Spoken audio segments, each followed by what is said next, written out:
বাঙালি মানেই তো মাছে ভাতে বাঙালি, মাছ ছাড়া বাঙালি একদম অসম্পূর্ণ। তো আজকে নিয়ে চলে এসেছি কাতলা মাছের সুন্দর একটা রেসিপি, কাতলা মাছের ঝাল।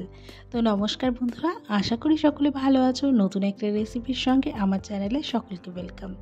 আজকে তৈরি করব কাতলা মাছের তেল ঝাল রেসিপি। এই সুস্বাদু রেসিপিটা দেখার জন্য সকল বন্ধুদের প্রথম থেকে অনুরোধ করছি, দুপুরের মেনুতে যদি এরকম সুস্বাদু একটা মাছের রেসিপি থাকে তাহলে কিন্তু আর অন্য কিছুর প্রয়োজন পড়বে না। তো চলো বন্ধুরা, সকলকে অনুরোধ করছি সম্পূর্ণ ভিডিওটা দেখার জন্য। তো কীভাবে রেসিপিটা তৈরি করছি সেটা দেখে নাও। প্রথমে এখানে বড় বড় 4 টুকরো কাতলা মাছের টুকরো নিয়েছি। মাছগুলোর গায়ে এখন লবণ, হলুদ, সর্ষের তেল দিয়ে ভালো করে মাছগুলোকে মাখিয়ে এনে কিছুক্ষণের জন্য ম্যারিনেট করে রেখে দেব। এই 5 মিনিট মতো রেখে দেব এইভাবে।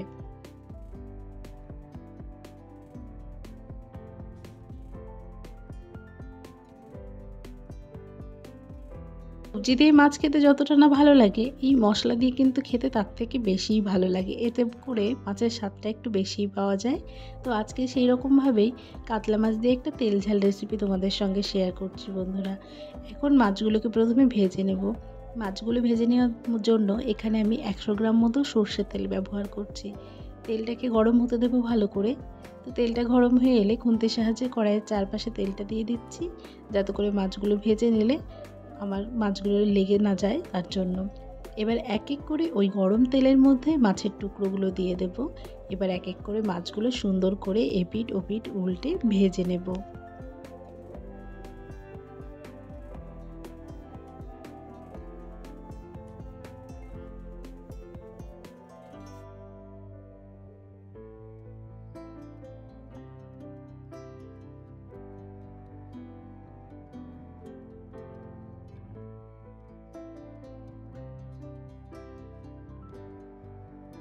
সমস্ত মাছগুলো কিন্তু সুন্দরভাবে ভাজা হয়ে গেছে। এবার আমি মাছগুলো তুলে নেব।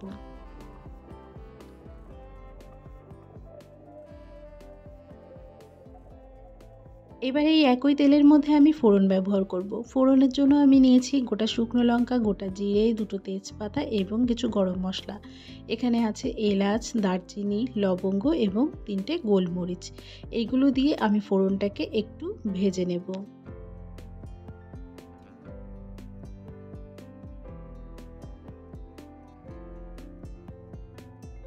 ফোড়নটা ভাজা হয়ে গেলে একটা সুন্দর গন্ধ বেরোবে। তো গন্ধটা বেরোনোর পরেই তারপরে দিয়ে দেবো এখানে একটা বড় সাইজের কেটে রাখা পেঁয়াজ।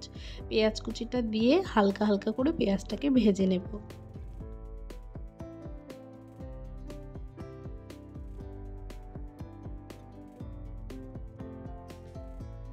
কিছুটা পেঁয়াজ ভাজা হয়ে গেলে তার মধ্যে দিয়ে দিচ্ছি 1 চামচ মতো আদা রসুন বাটা, 1 চামচ মতো লাল লঙ্কার বাটা। তোমরা চাইলে এখানে শুকনো লঙ্কা ব্যবহার করতে পারো।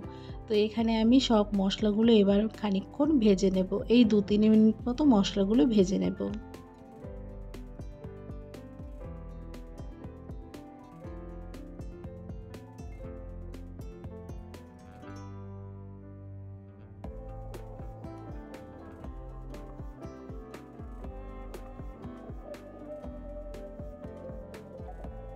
কাঁচা মশলাগুলো ভাজা হয়ে গেলে এবার গুঁড়ো মশলাগুলো দিচ্ছি। গুঁড়ো মশলা দিলাম 1 চামচ জিরে গুঁড়ো, 1 চামচ ধনে গুঁড়ো। এবার হলুদ দিয়েছি আর স্বাদ অনুসারে দিলাম হচ্ছে লবণ। এই সব মশলাগুলোকে একসঙ্গে মিশিয়ে নিয়ে এবার মশলাটাকে ভালো করে কষিয়ে নেব। কষিয়ে নেওয়ার জন্য এখানে আমি সামান্য একটু জল ব্যবহার করব।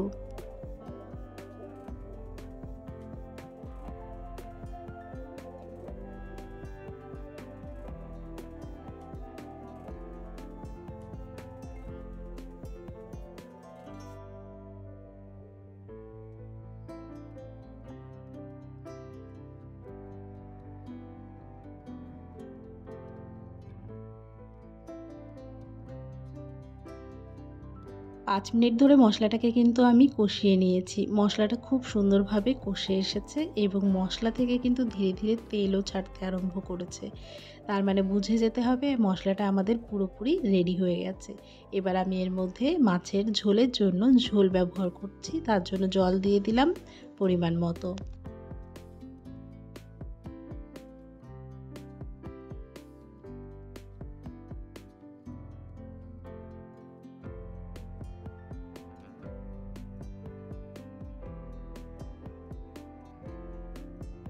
ঝোলটাকে এখন খুব সুন্দর করে ফুটিয়ে নেব।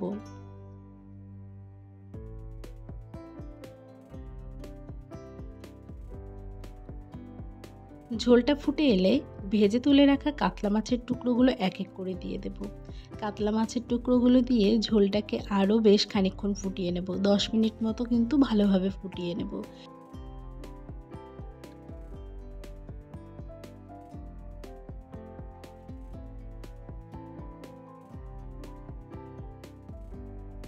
এখানে কিন্তু 10 মিনিট মতো ঝোলটাকে আমি ফুটিয়ে নিয়েছি মাছের সঙ্গে। আর দেখতেই পাচ্ছ মাছটা অনেকটাই নরম হয়ে এসেছে, মাছের মধ্যে কিন্তু মশলাপাতি ভালোই ঢুকে গেছে। এবারে কিন্তু আমি সবশেষে দিয়ে দেবো এর মধ্যে ধনেপাতা কুচি। তো ধনেপাতা কুচিটা দিয়ে তারপরে নামিয়ে নেব। আর এর মধ্যে আমি একটা জিনিস স্কিপ করে গেছি, সেটা হচ্ছে একটু চিনি। সামান্য একটু চিনি দিলে কিন্তু বেশ দারুণ একটা টেস্ট আসতো। তো তোমরা অবশ্যই একটুখানি চিনি দেবে, আর যদি চাও একটু সামান্য গুঁড়ো গরম মশলা দিতে পারো। তো এই দুটো জিনিস আমি বাদ দিয়েছি। তো এখানে কিন্তু আমার মাছের ঝোল রেসিপিটা প্রায় রেডি হয়ে গেছে। এবার আমি নামিয়ে তোমাদেরকে পরিবেশন করে দেখাচ্ছি কেমন হয়েছে।